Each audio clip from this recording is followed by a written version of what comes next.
Everyone good morning. कैसे हैं आप सब? आई होप आप सब बिल्कुल अच्छे होंगे। हम सब भी बिल्कुल ठीक हैं। मैं सुषमा कुहाड़ एसके ब्लॉग्स में आप सभी का बहुत बहुत स्वागत है। तो फ्रेंड्स, ये आज का ब्लॉग्स मैंने मॉर्निंग टाइम से स्टार्ट किया है और अभी सबसे पहले मशीन में कपड़े धुलने के लिए डाल दिए हैं, क्योंकि कई दिन से मशीन नहीं लगाई थी। बहुत सारे कपड़े मैले हो गए थे। तो कल रात को तो मैं पहले ही सोच के सो गई थी, सुबह उठ के सबसे पहले मशीन लगाऊंगी।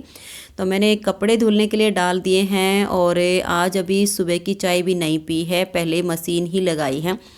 तो अपने लिए अभी चाय बनाऊंगी। और आजकल ये तो सुबह की चाय नहीं पीते हैं। जब से मैंने भुने हुए चने के लड्डू बनाए हैं तब से तो ये सुबह दूध के साथ लड्डू खा लेते हैं और चाय सिर्फ शाम के टाइम पे लेते हैं। तो सिर्फ अकेले की चाय बनानी है तो मैंने अपने लिए चाय बनने के लिए रख दी है। और अनुज अभी सो रहा है, विशाल सो के उठ गया है, तो उसको दही डाल के दे देती हूँ। गैस का फ्लेम मैंने कम कर दिया है ताकि धीमी आंच पे मेरी चाय बन जाए और तब तक जो मेरे छोटे मोटे काम हैं उनको कर लेती हूँ। और दही अभी तक ऐसे ही ढकी रखी है, कोई काम की स्टार्टिंग की नहीं है। तो अभी विशाल को दही डाल के दे देती हूँ। और वैसे पहले तो अनुज भी सुबह खाली पेट दही खा लेता था, लेकिन अभी लगभग 1 महीने से ये सुबह खाली पेट दही नहीं खाता है। तो फिर मैं इसकी 1 कटोरी दही निकाल के अलग से रख देती हूँ। जब ये रोटी खाता है तो उसके साथ खा लेता है। तो मैंने विशाल को दही डाल के दे दी है और इधर मेरी चाय भी बन के तैयार हो गई है। तो आप सब भी आ जाइए और मेरे साथ बैठकर सुबह की चाय पी लीजिए। तो अभी चाय पी लेती हूँ, फिर अपना साफ़ सफाई का काम करूँगी।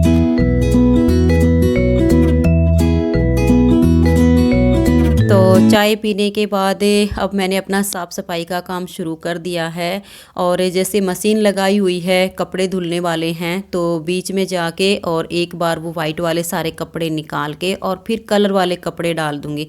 तो ये है कि लगभग आज 3 बार डालने पड़ेंगे कपड़े धुलने के लिए, तब जाके आज सारे कपड़े धुलेंगे, क्योंकि बहुत सारे हो गए हैं। और हाथ से धुलने वाले भी काफ़ी हैं, तो उनको मैंने ईजी में भिगो के रख दिया है। तो झाड़ू लगाऊंगी तब तक उनका भी मैल कट जाएगा और जो मशीन से धुलने वाले हैं उनका भी काम हो जाएगा। तो फिर ये है कि एक बार में ही सारे कपड़े पानी में से निकाल दूंगी, तो मेरा काम एक साथ कंप्लीट हो जाएगा और इधर साथ के साथ झाड़ू लगाने का काम भी हो जाएगा। तो फ्रेंड्स, अब ये 10:30 बजे का टाइम है। साफ़ सफाई का भी सब काम हो गया है और सारे कपड़े धुल गए हैं। मशीन को साफ़ करके रख दिया है, बालकनी भी उधर की साफ़ कर दी है।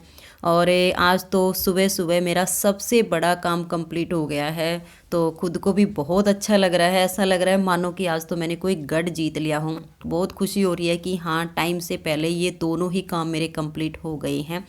तो किचन का काम ये है कि नहा धो के कंप्लीट करूँगी।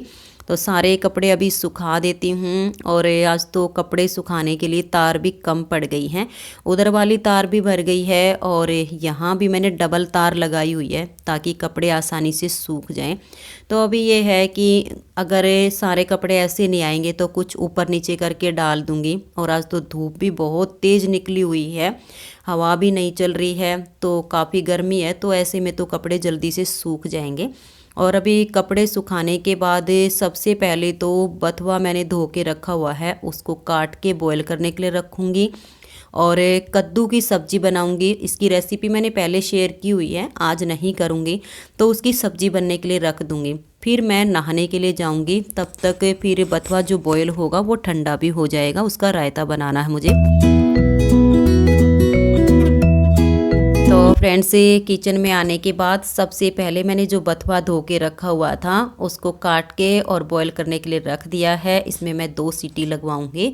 और इधर मैंने सब्जी बनाने की भी तैयारी कर दी है। आज सुबह के खाने में मैं बना रही हूँ बथुए का रायता और कद्दू की सब्ज़ी। वैसे ये था कि कद्दू की सब्ज़ी बनाऊंगी, लेकिन फिर मेरे दोनों बच्चे कद्दू की सब्ज़ी नहीं खाते हैं, तो फिर मैंने सोचा कि साथ में बथुए का रायता बना लेती हूँ, तो दोनों बच्चे खुश होके खा लेंगे।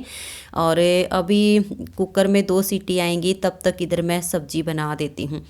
और ये कद्दू की सब्ज़ी तो धीमी आंच पे ही पकेगी। तो नहा के आऊँगी तब तक जो बथुआ बॉयल होगा वो तो ठंडा हो जाएगा और धीमी आंच पे सब्ज़ी भी मेरी पक के तैयार हो जाएगी। तो अभी सब्ज़ी में छोंक लगा देती हूँ और फिर मैं नहाने के लिए जाऊँगी।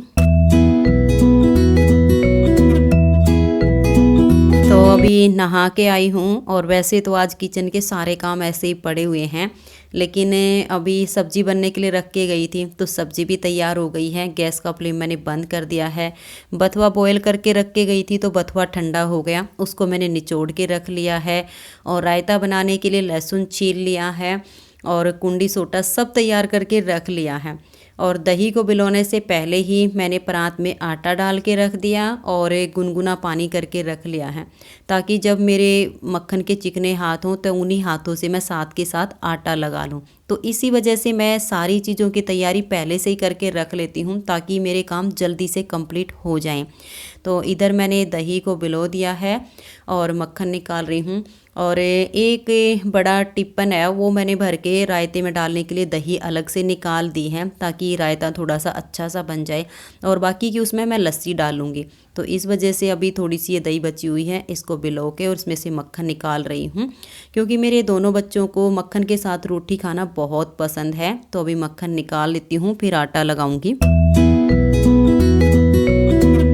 तो अभी मक्खन निकालने के बाद मैं आटा लगा रही हूँ। और आज मैंने पहले से सोच के रखा था कि मैं आप सबके साथ एक सुंदर सा भजन शेयर करूँगी, लेकिन बस काम की जल्दी थी, बहुत सारे काम पड़े थे और माइक लगाना भूल गई, क्योंकि मेरे जो फ़ोन का कैमरा है वो ऐसे में बिना माइक के आवाज़ कैच नहीं करता है, आप सब तक वो आवाज़ नहीं पहुँच पाती, इसलिए मुझे माइक लगाना पड़ता है।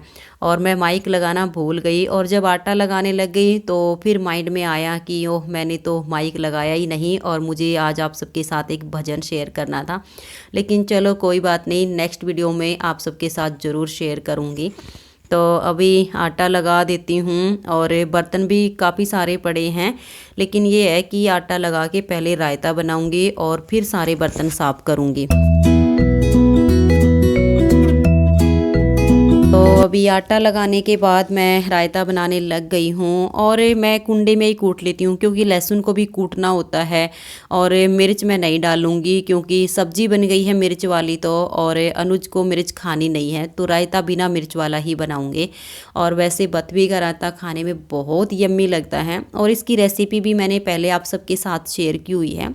और बाजरे की रोटी के साथ तो बथुए का रायता और भी बढ़िया लगता है, लेकिन आज मैंने बाजरे का आटा नहीं लगाया है क्योंकि काम ज़्यादा और समय कम था, तो इसलिए मैंने सिर्फ गेहूं का ही आटा लगा लिया है। और अभी रायता बनाने के बाद फिर पहले बर्तन साफ़ करूँगी और उसके बाद रोटी बनाने लगूँगी, क्योंकि अगर ये सारे बर्तन अभी साफ़ नहीं किए तो खाना खाने के बाद तो इतने सारे बर्तन हो जाएंगे कि दोनों सिंक में भी नहीं आएंगे। तो इसलिए कढ़ाई को भी अभी खाली कर दूँगी और रायता बनाने के बाद सबका रायता कटोरियों में डाल के रख दूँगी और मोटे मोटे जितने भी बर्तन होंगे सारे साफ़ करके रख दूँगी और उसके बाद मैं रोटी बनाऊँगी। तो फ्रेंड्स, सब काम करते करते 12 बज गए हैं और अब मैं रोटी बनाने लग गई हूँ। वैसे मेरे घर में सुबह का खाना लेट ही बनता है, इतनी जल्दी खाना कोई नहीं खाता है। और जैसे मैं अगर रोटियाँ बना के रख दूँ वो ठंडी हो जाएं तो बच्चे उनको भी खाना पसंद नहीं करते हैं।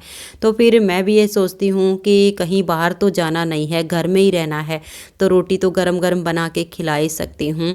तो फ्रेंड्स, आप सब भी आ जाइए, बहुत ही यम्मी सा बथुए का रायता है, कद्दू की सब्जी है, ताज़ा मक्खन है, लस्सी तो आज नहीं है क्योंकि दही और लस्सी को मिक्स करके तो मैंने रायता बना दिया है। तो सुबह का खाना हमारे साथ खा लीजिए।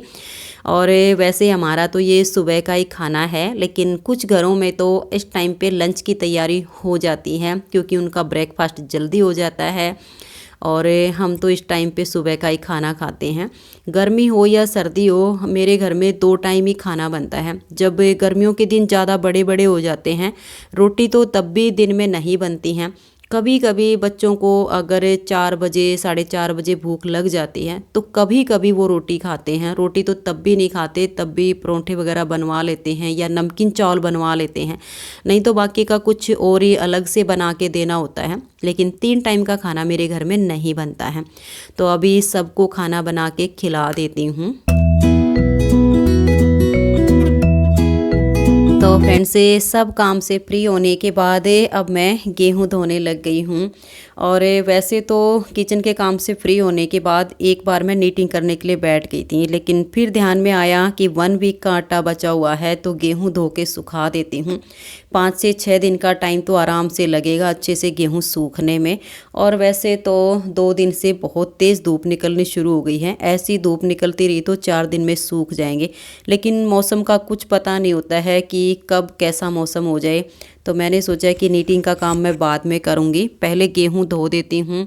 और अभी धो के सुखा दूँगी तो कुछ तो हवा निकलेगी, कुछ धूप लगेगी, बाकी के फिर मैं कल सुखाऊँगी। तो इसीलिए मैं गेहूं धोने के लिए बैठ गई हूँ। और फ्रेंड्स ये आज तो सुबह से काम में इतना बिजी हो गई हूँ, और अभी गेहूं धो के सुखाऊंगी, फिर 1-2 वीडियो बनाने की तैयारी करूँगी। सैंपल तैयार करने हैं, बहुत सारा काम अभी पड़ा है, तो आज मैं आप सबके साथ बैठकर बात नहीं कर पाऊँगी। इस वजह से आज की इस वीडियो का मैं यहीं पर एंड करती हूँ। तो फ्रेंड्स मिलते हैं नेक्स्ट वीडियो में, तब तक के लिए नमस्कार, राधा स्वामी, राधे राधे, जय श्री राधे, बाय बाय।